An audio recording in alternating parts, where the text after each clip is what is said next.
Hello and welcome to Real-Relationship Talk, their podcast hosted by yours truly, Teresha Young, relationship master coach, where we have open, non-judgmental, heart-to-heart conversations about love, self-love, self-care, dating, and relationships.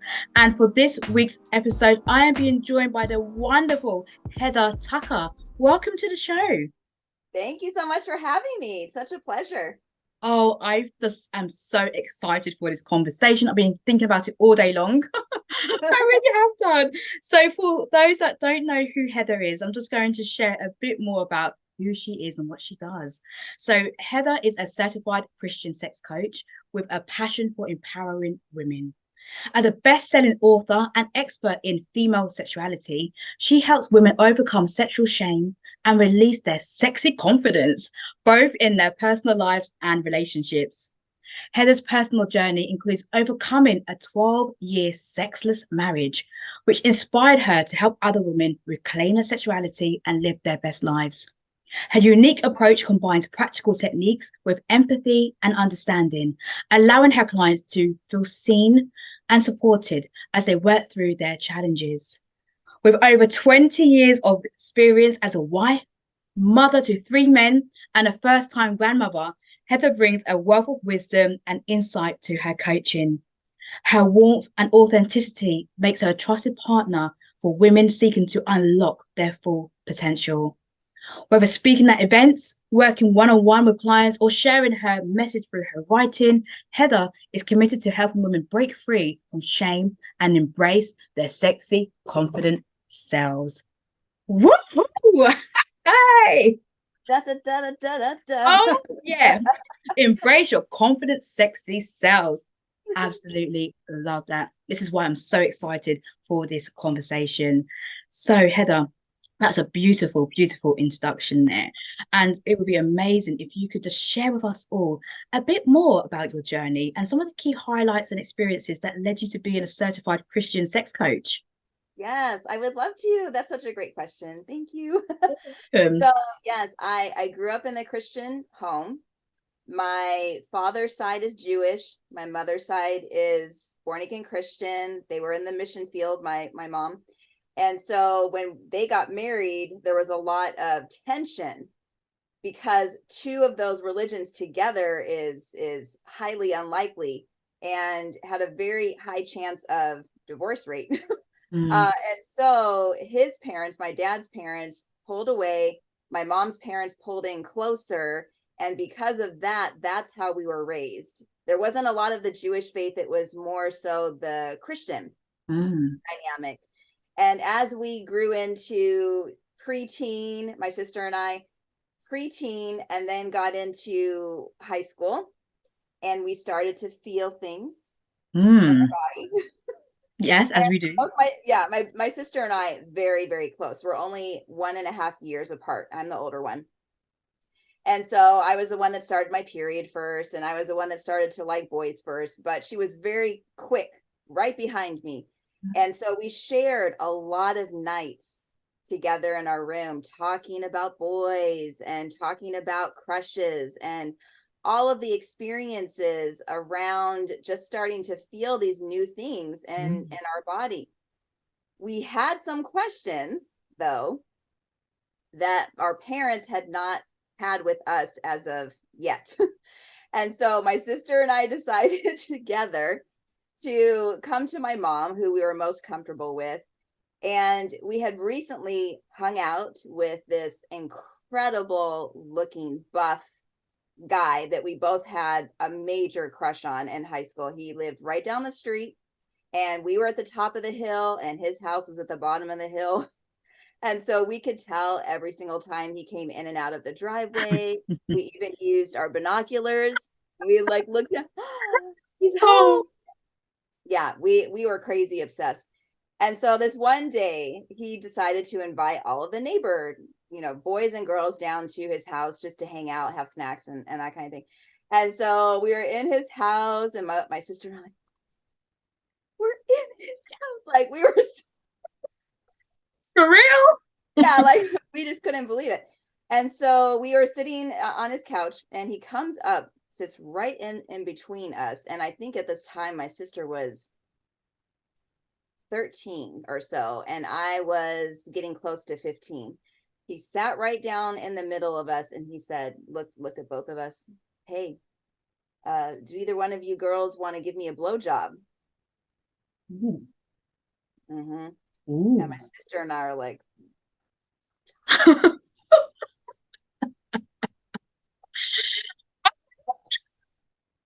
yeah.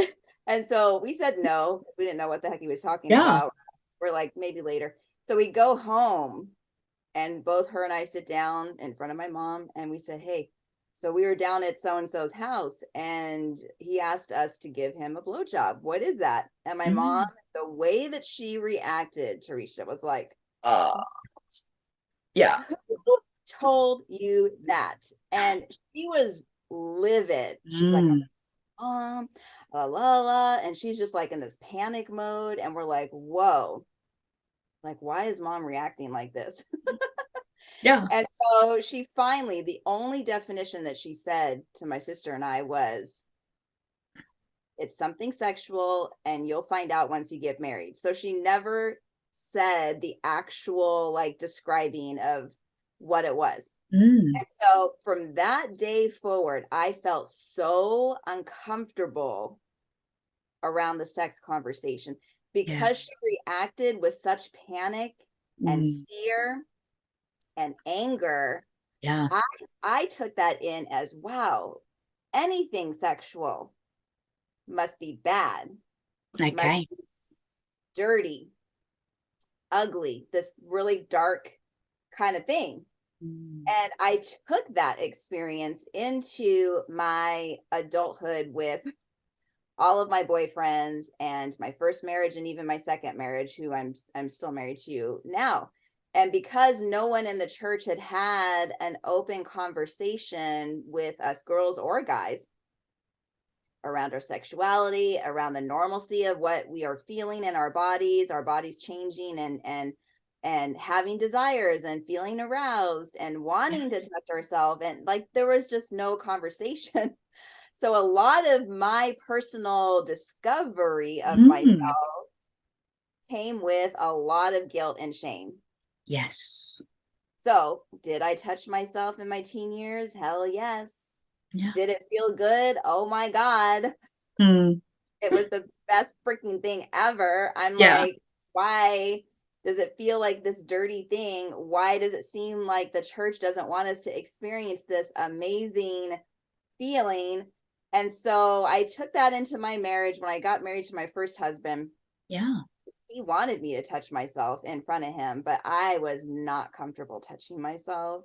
I'm like, no, you can touch me, but if I'm going to touch myself, it's going to be when you're at work or something. Like, you're not going to know that I'm touching myself. It was just so weird. And then when we divorced and then I got married to my now husband, Chuck, he was a virgin when I met him. So I had already had 2 kids from my previous marriage. So I had the experience now, and it was fun, to teach Yeah. him. And I loved it. Like, I love the fact that I was able to show him like certain things, and he was very curious, and he didn't ever make me feel judged for any experience that I ever wanted to have. But because I still wasn't fully comfortable in my own sexuality because of that repression over the Yeah. years from the church kind of upbringing, I didn't bring in a lot of even the conversation about like, hey, I would really like to experience this. What do you think about this?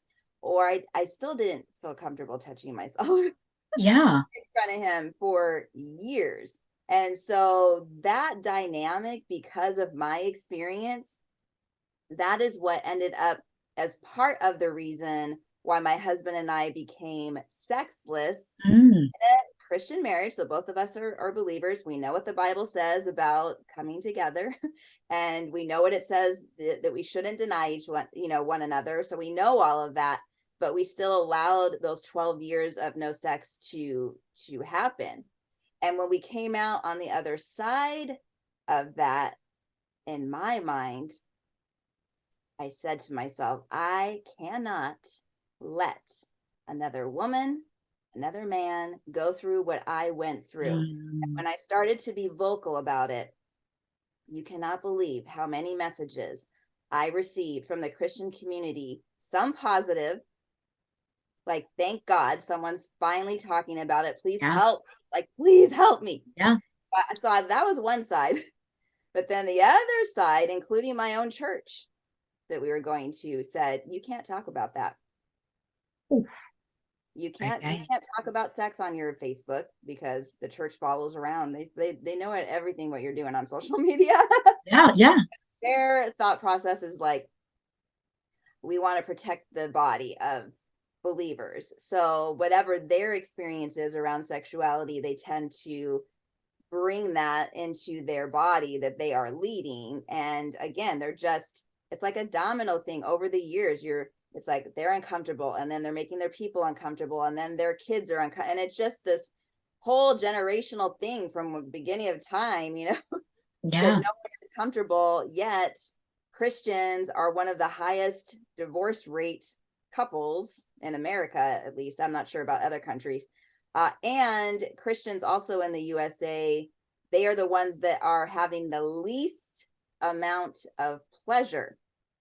And I know it's because of all this guilt and shame that we're walking around in Yeah. around our sexuality and pleasure and stuff. So now I've been doing this, helping other couples, men and women, for a little over 10 years now.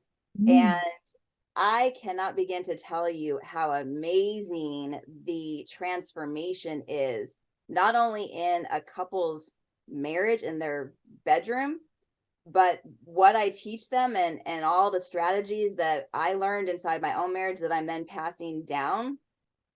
It's impacting not only their marriage in a positive way, but how they're raising their kids. They're more Yeah. open with conversations with their kids. They're more open to having conversations with people at work if any question comes up. So Mm. I feel like not only have I provided myself this amazing transformation, but I'm also helping to unlock this sense of freedom within men and women, both in and out of the bedroom.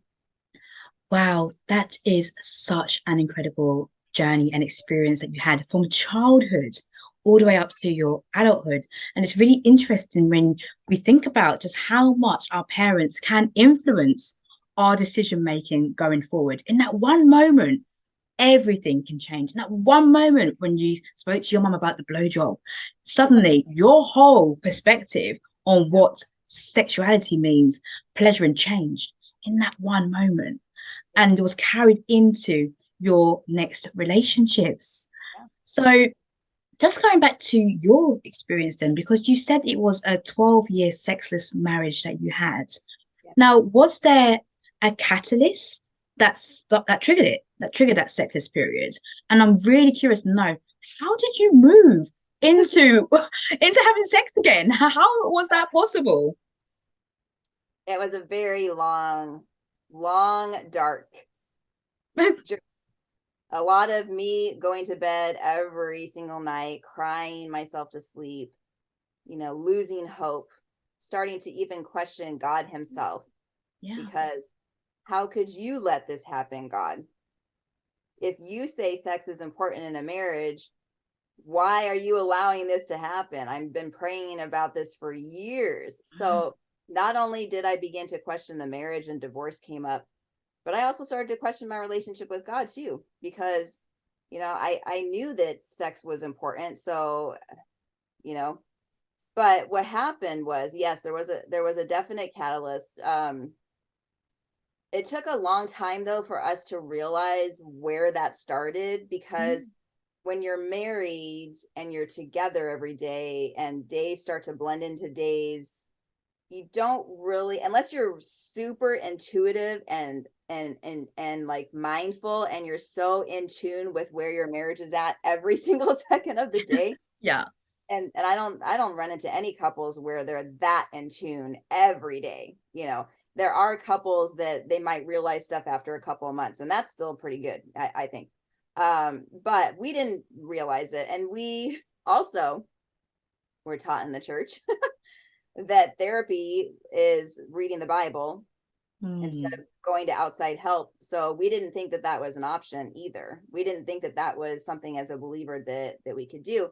And because we don't have any training at that time, we didn't have any training in how to fix stuff. We just kind of haphazardly would try different things, and that didn't work. And then there would be more frustration and all that.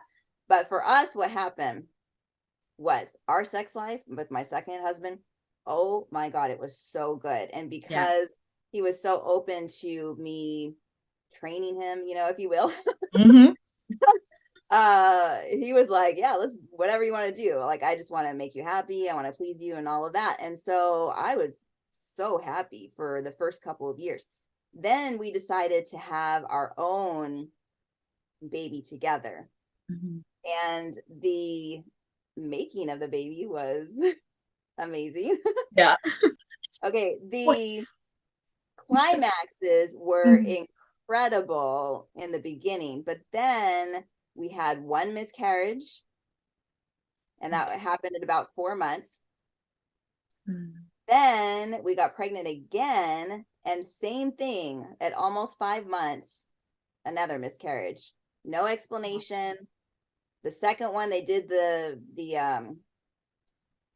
I don't remember what they call it, but where they operate on the fetus that comes out, and they try and determine what came up for that.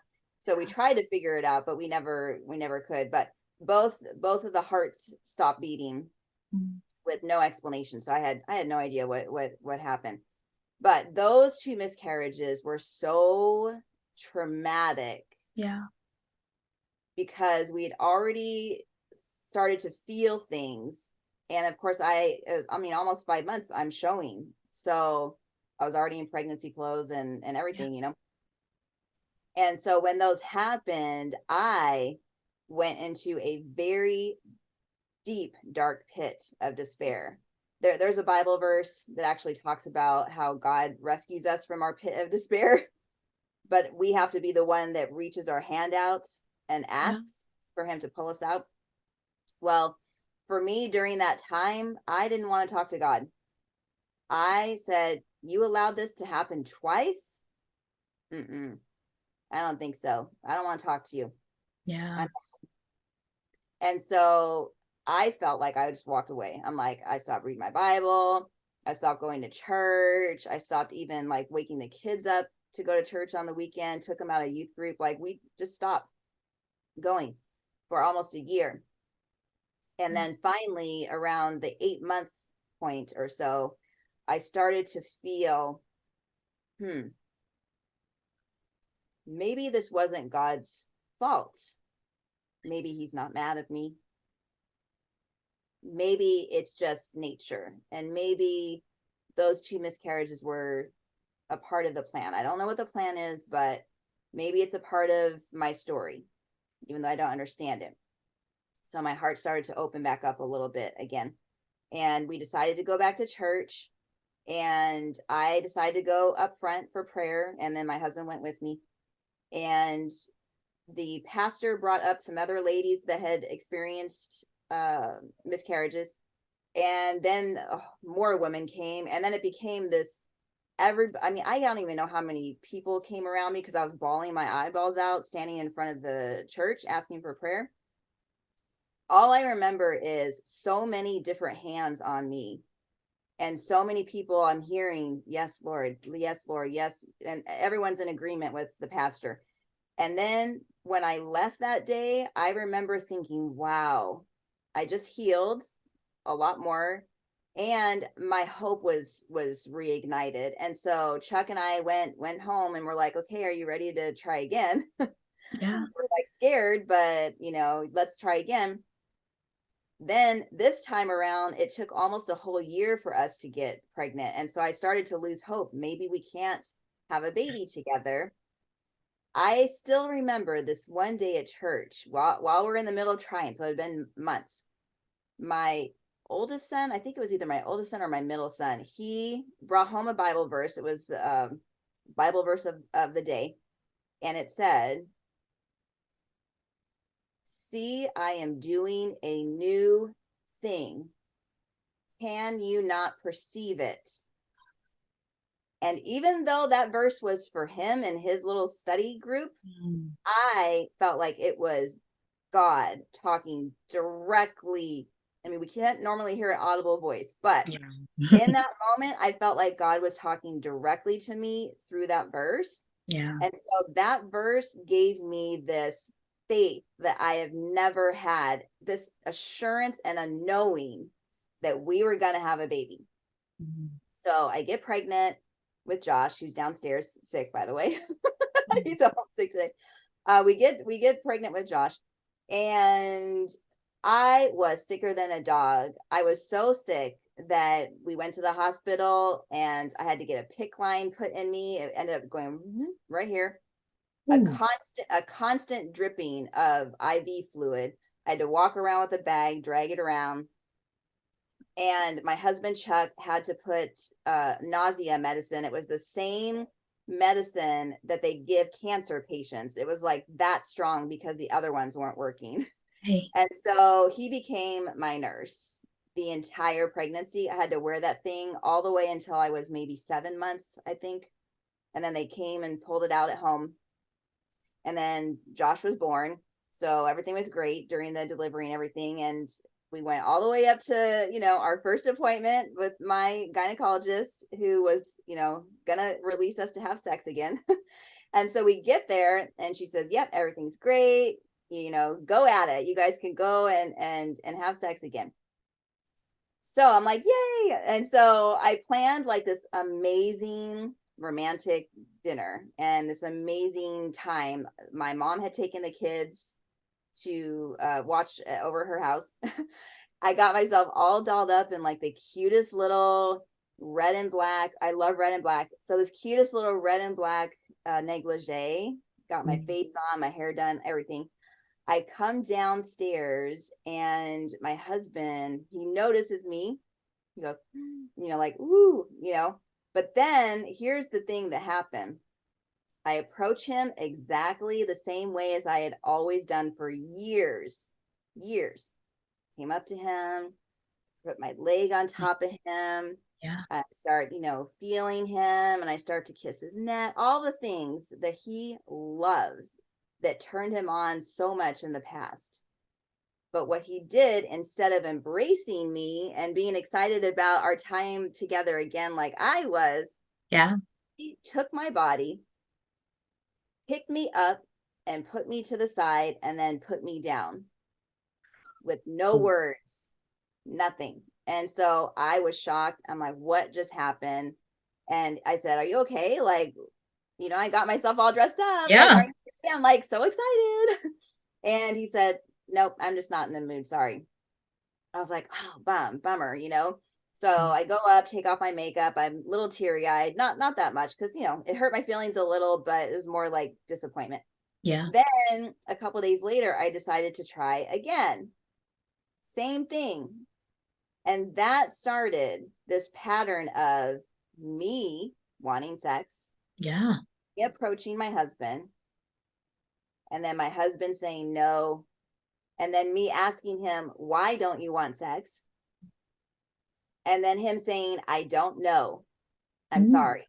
I don't know. I'm sorry. I don't know. I'm sorry. This is all I ever got, Teresha. That's it. Yeah. I don't know. So, of course, as a woman who just had, these 2 miscarriages and then finally having his baby, thinking it must be me. Yeah. This is what women do. We start going in. If we can't get an answer and we're trying to figure it out, it must be like, I Yeah. must be fat. It must be my new stretch marks.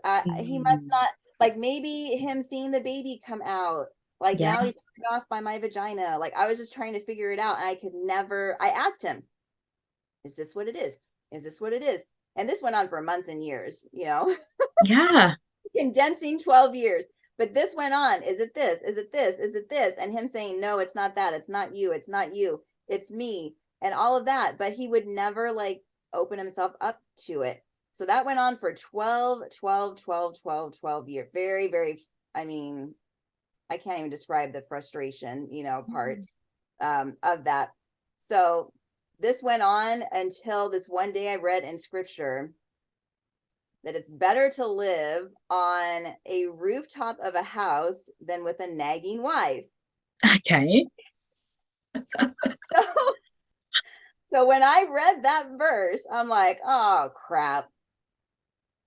Because that showed me that while my heart had good intentions Mm, of wanting to have this conversation with Chuck and to figure us out, he took it as pressure. okay. He took it as something's wrong with me as a man because I am not getting hard and all the Yeah. things like, I don't want, like, what's wrong with me? So that's how he was in his mind. And of course, I didn't know because he wasn't sharing it. But when God showed me this verse, the very first thing that God said is stop the conversation. He already knows.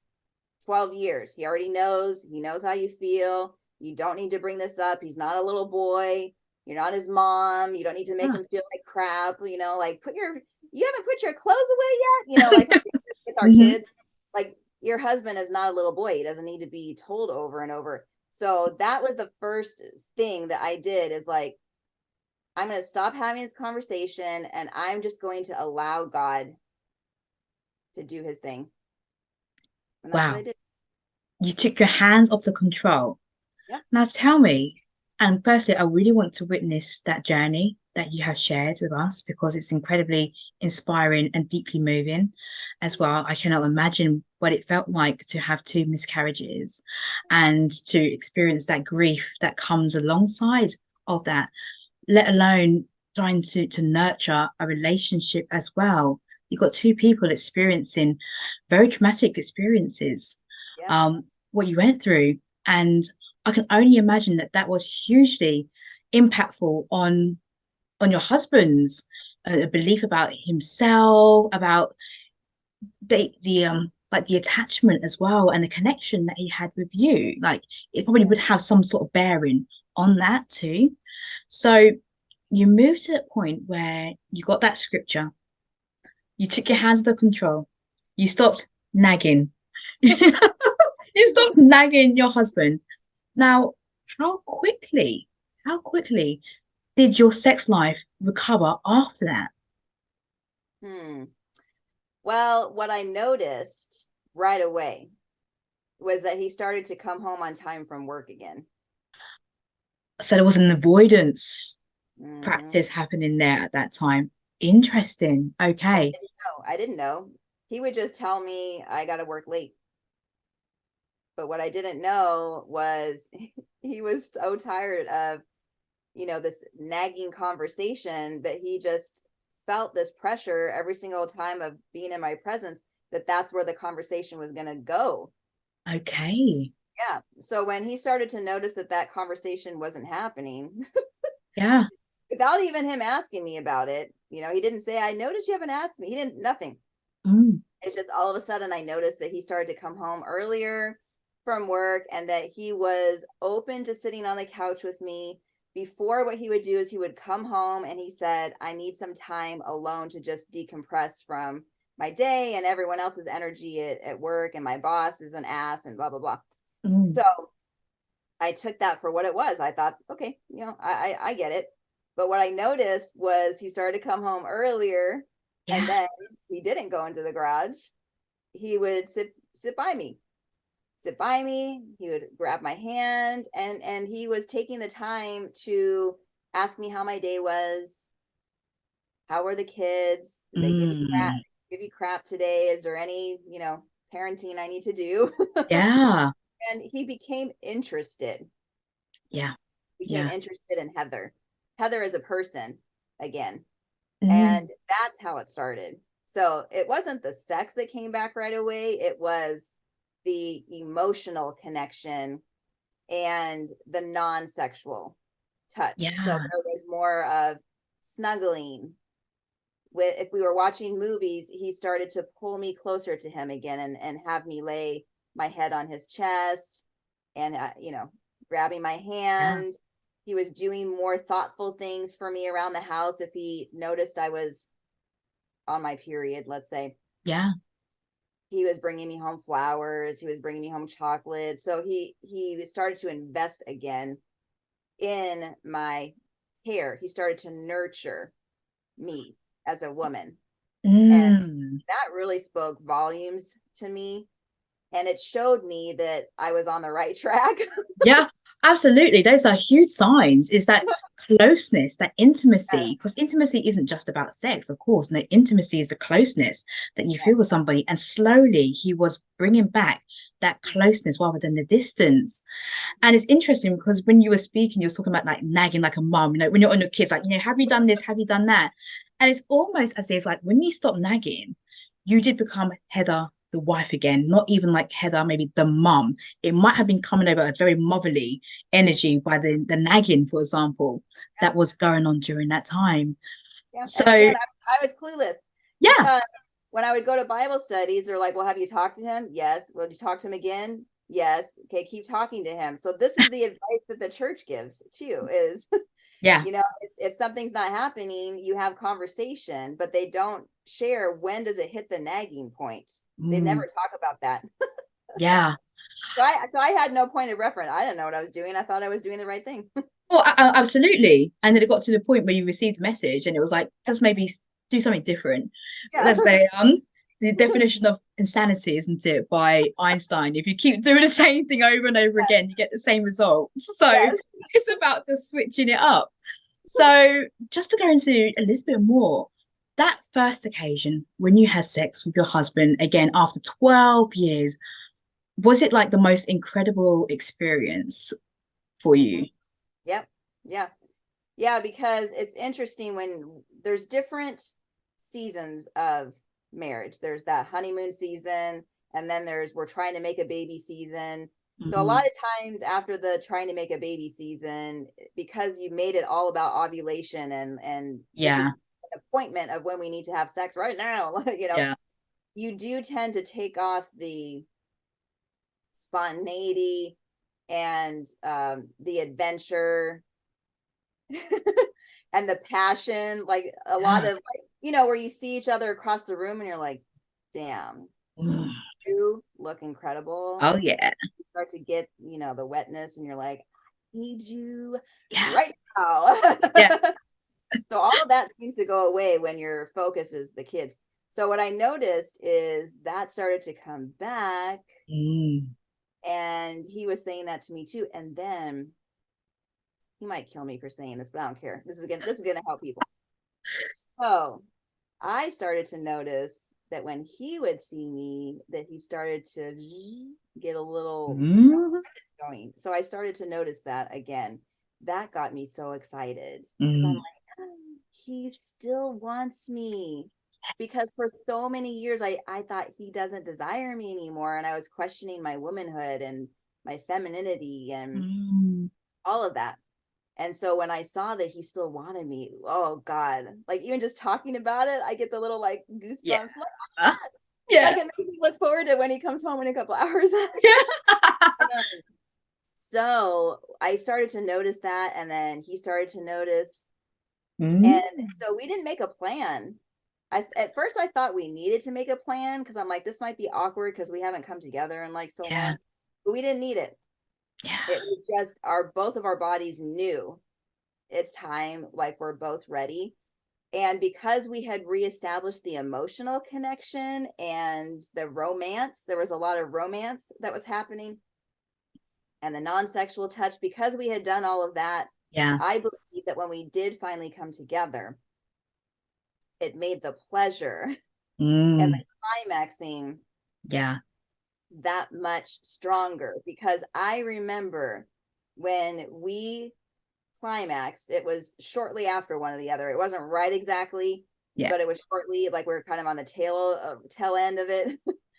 But the soul experience, the soul connectivity, and the God in that moment that Yeah. we both felt, the intensity Yeah. of coming back together and having grown through this whole experience was so much better than when we even got together the first time. It was way better. And it still continues to be like this teenage, I'm craving you as a person, Yeah. even just craving the physical act, but I'm craving to be near your soul on such a deep, vulnerable level. And I know that deep intensity that I feel is when our clothes are off and we're in our special place in our room and we can just fully see each other and be seen. I mean, we never had that in the beginning. Yeah. Yeah. And so it's amazing. It's God, incredible. it's so deep. Just the way that you have described it right there, it's so deep. It's not just the act of having sex, but everything you spoke about, like it just permeates the depth of your soul, just that connection. And I would imagine that sometimes that could be the reason why people maybe fall into maybe a sexless marriage or something changes or it doesn't quite get there in the first place. It's because of that depth and that connection. So just bouncing back on you being a believer and some of the maybe the myths and misconceptions that may come as part of being a person of faith. What are some of the myths and misconceptions that you would say or stigmas that Yeah, you like see? taboos, right? Like Yeah, taboos. Yeah. yes. Okay. There's several of them. So, and these are still taboo today, by the way. Yeah. It's very odd still to find a progressive church that is open to having the sex talk in the premarital counseling session. Yeah. So, just talking about sex in itself, in general, is still very, very, very taboo. So, Mm, again, there's still not a lot of those conversations happening. It's still talked about amongst Christian circles that self-pleasure is ungodly, unclean, that you're opening up demonic forces if you okay. do it. There's so many different thought processes like that. And so that's a huge one. The other one is booty sex. Mm-hmm. Still very, very taboo.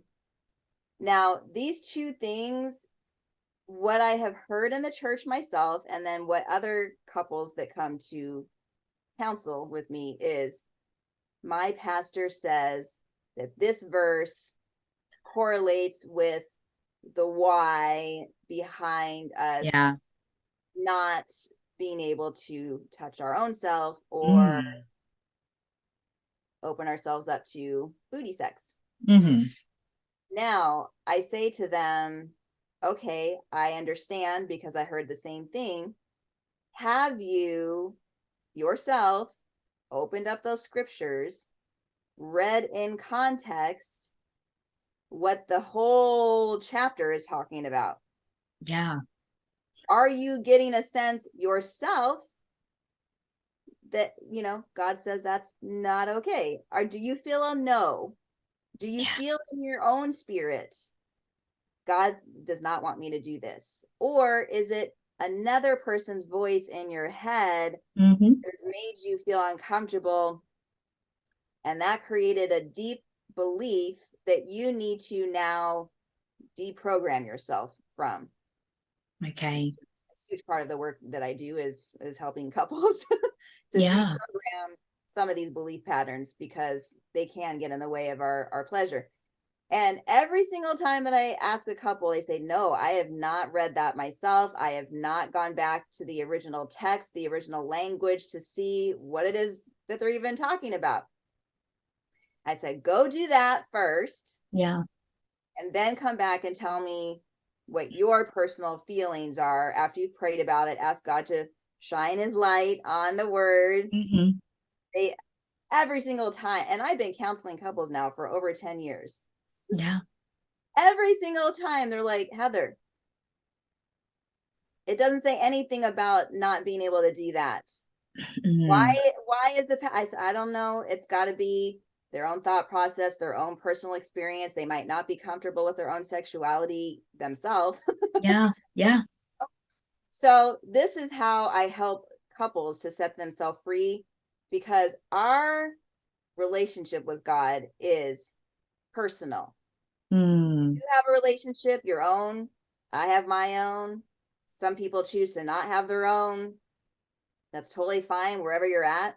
Yeah. You need to be honest with, your own walk in that way. spiritually. Mm.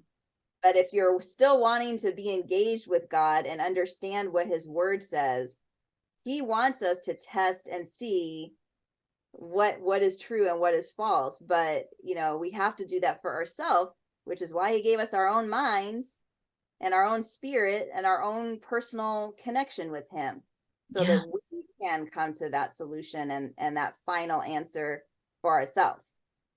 I did it, and Mm. I help other couples to do that too. That's a lovely process that you walk the couples through in order to get some context and to see it from their own perspective too, and to use their discernment, I would say, in terms of what what resonates and what doesn't resonate with them. So they may, for example, make a decision to say, in actual fact, I see it different to what my pastor has said. No, we see it different as a couple. How can you move them from not feeling guilty about that or for dropping the shame around that? Is there a process that you can help them to feel more comfortable about that sexuality part? Mm. Well, the guilt and the shame come from belief systems that have been put on us from a very young age. We might Mm, have heard some of these things in our mother's womb. We might have heard them from our mother or father themselves, grandparent, auntie, pastor, group leader, whatever. So mm, we hear these thoughts, we hear these belief systems, and because we love the people that are in our life, and we know in our heart they wouldn't steer us wrong. yeah, Why would they tell us something wrong? Why would they tell us something that's not good for us? They love us, right? yeah, So it makes sense for us to believe them. That's why it's so easy to believe them mm, and not question it when yeah, that process is given. Unless it's some work that you've already done on yourself around your sexuality and God has already showed you these things that we're talking about today. If you hear something that's wrong and you're like, what? That's not wrong. Because maybe you've already done this, done a lot of this work. yeah, So I think just having that awareness mm, of when the thought's coming up. What is it that is making you feel guilty? What did you just hear? mm, What did you just feel that now you're feeling guilt and shame? Let's get to the root cause. yeah, Is that your belief? Is that someone else's belief? Maybe it was someone else's and now you've adopted it as yours, so it feels like yours. yeah, There's so much to this. This question that you had, there's not really an easy answer, but I will say that each person in this planet, if they're wanting to unleash and unlock a lot of these belief systems that just aren't serving them anymore, this is a very healthy process to go on, is just to start asking, who told me this? mm, And yeah, do I really believe it, or is it their thought? yeah, That creates an openness for you to believe something different. yeah, yeah, But if you don't have those questions and you're like, this is how it is because my mom said, you're going to be very closed and you might not be ready for the work, quite yet. mm. Hope But that those are helps that question. Oh, well, absolutely. Those are really powerful questions to ask yourself because it means some self-inquiry and some internalization too that comes from it. And, when I'm working with my clients too, I ask them, what else could be true? Yeah. You know, to have them think differently, to reframe the thoughts around what could be causing the shame. But then again, as you said, it can stem back to childhood. So it's some deep work, some deep inner work or inner exploration that is needed. So when you are dealing with couples or even women, for example, I know you help people to release their sexy confidence. Oh my goodness. What? Hey. That makes me want to like shimmy, shimmy. No, exactly. Let's release it. Yeah. So what does, because I can imagine that confidence looks so different for many people. What's confident for me might not be confident for you. But Right. what are the few things that we could do in order to help us to release that sexy confidence? What does that look like? Well, like you said, it's going to be different for every person. Yeah. I truly believe there's a process to this. And I'll tell you a step by step that I take my clients through. So they say I'm not confident. Yeah. I don't feel sexy. I don't feel confident. Okay. So, like your word, let's explore that. Let's Mm. let's just be curious. So, why do you think that you aren't feeling sexy, that you aren't feeling, or maybe in your, sometimes they say, I can't. So, why Yeah. do you feel like you can't? And so, we're going backwards first. Mm. So, we discover where it started from. Okay. So, we found out, I'll just give you one example of a client I worked with recently. Her ex-husband was a huge narcissist, very controlling. He did not even want her to leave the house. He didn't let her see her family, never Mm. let her go anywhere.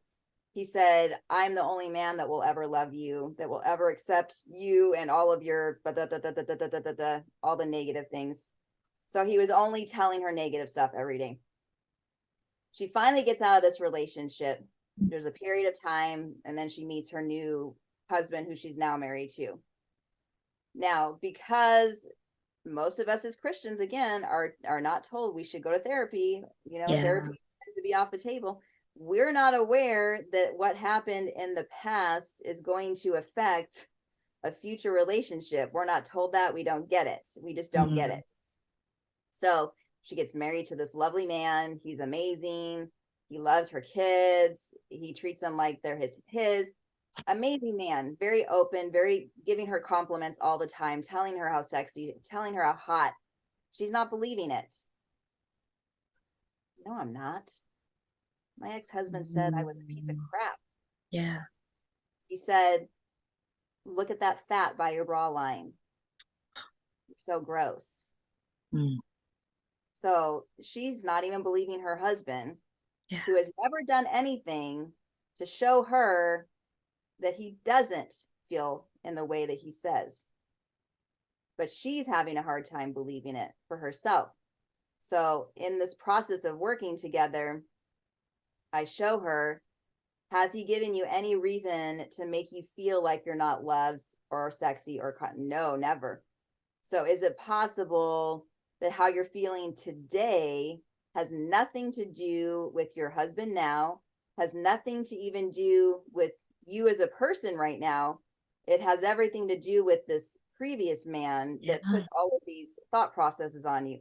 And so then, of course, there's tears and, Mm. oh my God, yes. So, first, we have to have a person recognize where Yeah. it's coming from. They need to have that aha of where their root cause is. They have to have that light bulb feeling where it's kind of like you feel a whole energetic experience from the light Mm. bulb moment where you get the goosebumps and you're like, oh, Yeah. oh, oh. Like I'm doing it to myself right now. Like Yeah. I'm feeling all the good. So once I can get a female or a male to this point, then I could say to them, are you open to believing something new? Are you Mm. open to believing or creating more positive thought processes about yourself? They always say yes. Then we go on the work of that. This could be different for every single person. So I ask them, what are you comfortable with? In your mind, at your highest sexy confident self, if there was no guilt, no shame, no words from anybody in your past, what would you be doing? Mm. What does that look like for you? Because I can't tell them what that looks like. They have to Yeah. figure. So for some ladies, they're like, oh, I just want to dance like you. Like I want to put heels on. I want to go to a heels class. I want to roll around on the ground, spread my legs, feel Yeah. comfortable touching my body, be very sexual in the dance. They want that. Say, okay, I can teach you that. I'm a dance teacher. I'll Mm. gladly teach you. I'll Yeah. gladly teach you all of the routines I've ever come up with and choreographed. So that for some women and men, because some men really they want to learn how to strip for their wives. So some men really want Mm. that too.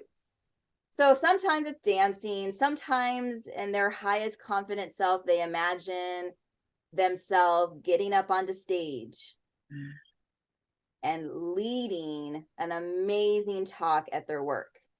They want to be the leader of the pack at work. They want the raise. They want the new position. They want to be Yeah. in leadership. They want the car. they want the bank account, they want the travel. So it just really depends. But I need to get them thinking about that and fantasizing about it and getting excited about it and putting themselves in that future self. And then they'll say, okay, now we know where we're going. Now let's get to the process of how we're going to get there. And depending on their personality, that looks different. I have several different modalities that I use. It just really depends on the person, where they live, their background, if it's Christian or not. So that part in the middle, that's going to look different. But no matter what it is that you know, them and me, we choose together, it works every time. I never have anyone coming back and asking for money, nothing. Yeah. I mean, I get people quick results, boom, boom, boom, boom, boom, and they're living their best life within a matter of weeks, sometimes days, depending on how fast and open that they are to receive the work. And it's like being open to receiving the work, because I have to say, Heather, one of the things that drew me to connecting with you was your dancing. Like on your videos. And then I saw as well, because you have that taboo, you have that stigma. I thought, look at this Christian sex coach moving her body so beautifully. I was like, wow, Zara, I need to have a conversation with you. And a lot of what you're saying there, which I absolutely loved as well, is like the inner confidence, because on the outside, you can say, okay, what does it look like? Like, what might you be wearing? What might you be doing? But what I'm hearing you saying is that actually it's the mindset piece behind it. It's and how are you going to feel? What's that feeling for you when you are your highest confident self?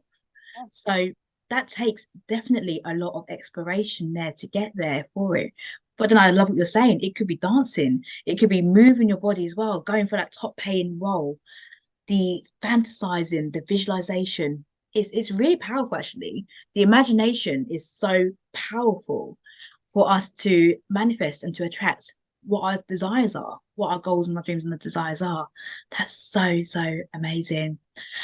Something that you were saying there as well that I wanted to just jump on is when you were talking about your husband, and he was also going through his whole, because we're talking about confidence here, and he was going through that whole kind of like, no, am I good enough, like for you? And you was also experiencing the same, but there was no communication there between you.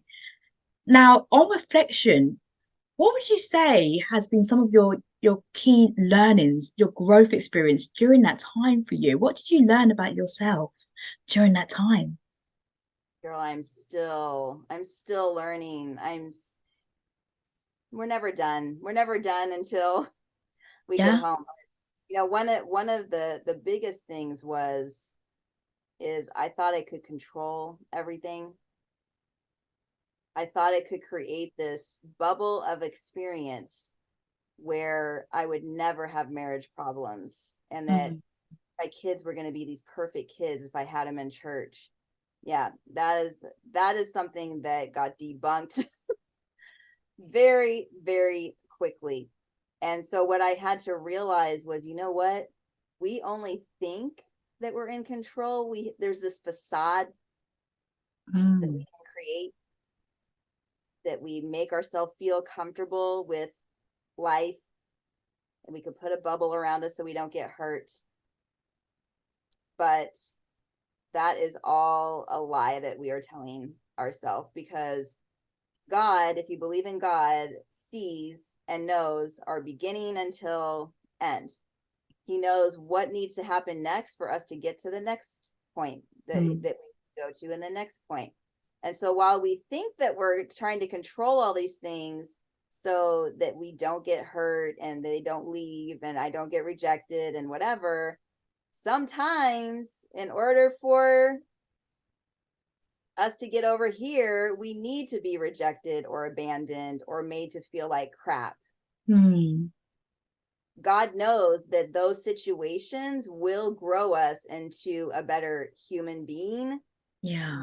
Understands that, hey, I'm just out here doing the best that I can. And really, I'm just on this experience that God is allowing in this time and place. And he has put all of these gifts inside of me and you and each person that's listening. Yeah. And in order for us, oh my God, I'm going to cry. Yeah. In order for us to truly walk out God's plan for our life, he knows that we need to go through a bunch of crap. Our life needs to explode. It needs to be out of control in order for us to have some painful experiences, and then we learn from them, and then we grow, and then we get to the other side, and that's where our pain then turns into our purpose. But we couldn't get there until we went through that thing. So the biggest thing that I have learned, Teresha, is like, as painful as those 12 years of no sex, as painful as those 12 years of feeling rejected and abandoned by my own husband, that those feelings created in me a memory of my dad packing up his own, driving away from my mom when they got divorced. That is where my abandonment from a man started. Yeah. So my 12 years of sexlessness showed me that I was not healed from that experience of my dad leaving. Yeah. So God used those whole 12 years to take me all the way back to my childhood to heal from that, which then brought healing to my marriage, which then turned into me being able to help other people to heal. As a coach, we're always doing our own inner work too. And in hindsight, you look back and it's not a linear, it's not like you plan it, how it's going to be. But in hindsight, when you look back, you think, okay, the dots do connect. It does make sense. And what you're sharing there too about just the abandonment, possibly even rejection, like these wounds that we have from childhood, from your father, did have an impact and a bearing on your relationships, going forward. And it can have a bearing on our attachment styles at all and what we feel. So I'm not sure whether because of that situation with your father, that's what happened, is that you became like an anxious attachment style. Is that fair to say? Yep, no, I have that. It's still there. Well, once you have that style of attachment, that will be your most one that you recognize. You can still work through and become a more secure attachment through a lot of, working on yourselves, but you can still be triggered and self-sabotage to go, right back if we're not in alignment and awareness every single day. But yeah, I was just out here looking for someone to really love me. And I was doing that through a bunch of sexual experiences, not knowing that that was the style that I had. Yeah. And it's getting comfortable with it. So now, just looking back on love as well, because this conversation is about sex, it's about love, it's about intimacy, all of that juiciness and deliciousness there. I am really curious to know, Heather, what is your definition of love in terms of romantic love? Romantic love. Okay. Yeah. Well, for me, it was when we were talking about that soul connectiveness. That is my definition of real love. Yeah. Because I've been falling in love with you since I met you, but that's a different type of love. That's more of a friendship, admiration of what you do in this world type of love versus being romantically involved. Yeah. Now, I've been romantically involved with several men over the years, and I felt love. I said, I love you. They said, I love you. I was engaged a couple of times before I got married the first time. So I've felt a lot of love, but that now that I've experienced what I've experienced with Chuck, to me, I'm like, whoa, I didn't really know what that deep level of love was until we went through all of the gunk that we did and we got stronger as a couple and more solidified. And then we our souls imprinted. That to me is the ultimate love that I would love every single one on the planet Yeah. to experience. But it also comes with a relationship with God. Mm-hmm. So there is a trinity. There's the woman, the man, or woman, however you identify. And then God is the center. And in Ecclesiastes, it talks about how a cord of 3 strands is not easily broken. So that is one person, the other person, and then God as the center. And when you have a relationship like that, that type of a relationship is unstoppable. That's when you're making impact. And that is where a relationship, just from living together and showing your real selves out into the world, you can impact people, your neighbors. They could watch Chuck and I, walking by holding hands and thinking, wow, I want that kind of closeness. So we never really know how we're, helping other people as we are Yeah. living our best life. But I would say the soul connectiveness with God at the center, that to me is the ultimate romantic type of love that you could possibly Oh, get to. yeah. Oh, I love that. No, I do love asking these questions to my guests because each answer is so different. And Different. it's so different. And it's why Awesome. yeah, it really is because then the way that you're sharing that as well will resonate with so many people in terms of that deep soul connectiveness with somebody.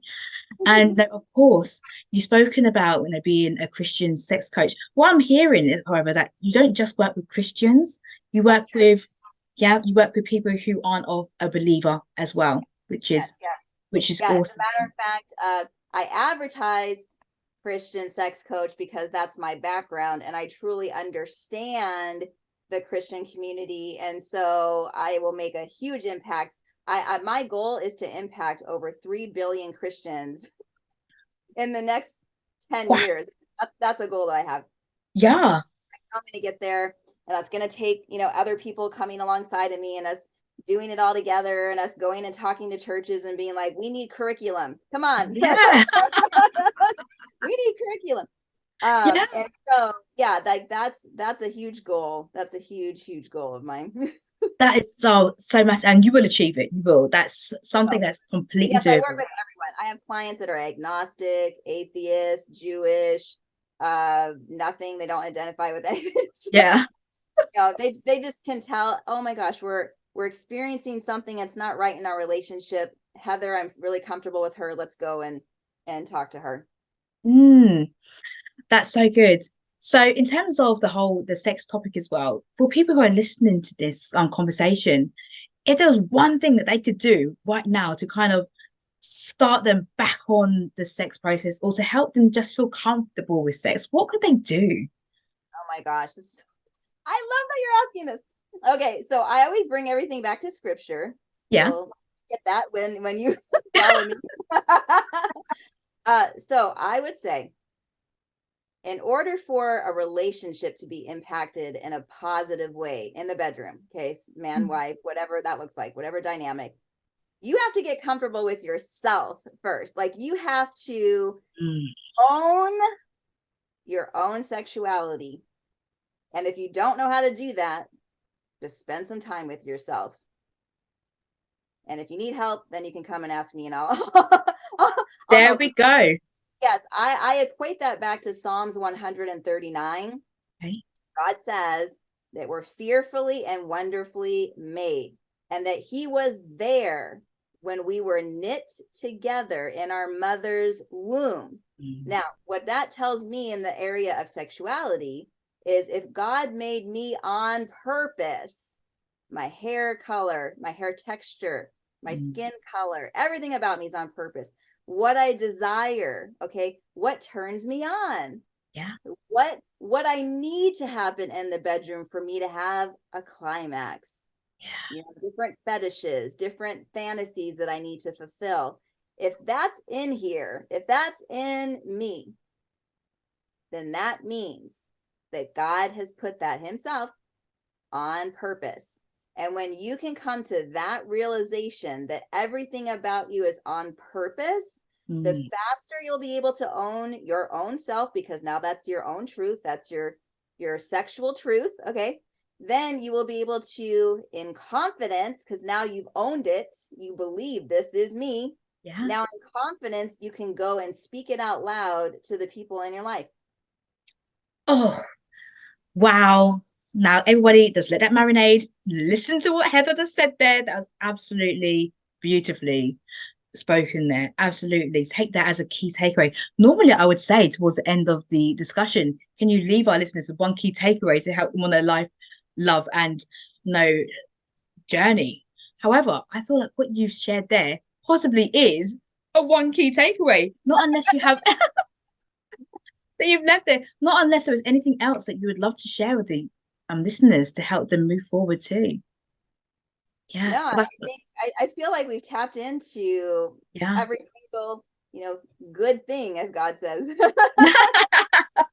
No, absolutely. I loved what you said there. And Heather, I really have enjoyed this conversation so much. We've touched upon so much gems, nuggets, and I'm just hoping that everybody who's listened to this can start to feel more comfortable with their sexuality, to feel it's okay to explore it, to be inspired and touched and moved by your incredible journey as well. You've had so much growth and so much learnings from that experience as well. And so many people are going to take that same learnings and be able to apply it to their world. So thank you so much for the conversation, Heather. You're so welcome. It's my pleasure. It's my pleasure. Oh, pleasure. Exactly. It's my pleasure. Now everyone go pleasure yourself. So, Heather, if people would love to reach out to you, follow you, connect with you, can you let us know where they can find you, any links and any events that you have coming up, maybe that they'll be interested in? Of course, thank you. Well, as a woman of faith, I believe that our sexuality is this beautiful and sacred gift from God, and that it is our responsibility to steward the gift as well. And so, whether you're single or if you're in a relationship, if you struggle with body image issues, truly loving yourself, if you struggle with past hurts, Mm. inability to climax, maybe you're in sexlessness period, like we were, or Yeah. maybe you're just looking to deepen your connection with your partner. My coaching is designed to meet you exactly where you are and help you move forward with faith and courage and so much confidence. Yeah. And so, if you're ready to take the next step on your journey to sexual empowerment, I do have a free call that you can take advantage of. So, just message me either on Instagram, LinkedIn. Let's see, I'm on Clubhouse, Mhm. YouTube, Facebook, pretty much all the places. Under Sex Coach Heather is my handle on all those places. And just message me with the word free call, and I'd be happy to set up a session with you. Also, what I am newly doing, Teresha, which I'm Yeah. so excited about, is I did create a brand new intimacy course for people Ooh. that are newly engaged. So this is going to help you to avoid a lot of these pitfalls Ah. that my husband and I went into. I feel like if I could catch it on the front end and educate and really Mm. support and encourage and empower, newly engaged couples, that you guys will just have an amazing sex life. So you can reach out to me for information about that, and I can show you where to get that. Just let me know that you're newly engaged. Send me a message, and I can show you information about that. But I'm also taking it to the churches too. So I created it with the pastors in mind. So if you are involved in a church and the sexual conversation is missing from the Mm. premarital conversation, please get in touch with me with your name, your church name, your pastor's name, and I would be happy to be the one. You don't have to do it if you're uncomfortable, to reach out and let them know that this is at least available in case it's something that would help their members. Oh, wow. You have just got an incredible mission. I'm Yes, just I happy. do. You I have got an really do. incredible, you do. And I'm going to drop all of your social media handles into the show notes as well so people can connect there. And I would encourage people to really, really connect with Heather, because she's got some amazing, amazing coaching and resources for you. So thank you so much for sharing. And once again, thank you for being such a wonderful guest on the show. You. And You're so welcome. oh, thank you so much. And for everybody who has listened through this episode, I want to thank you for your time, for your attention and your energy. And until the next episode, take great care of yourself and others too.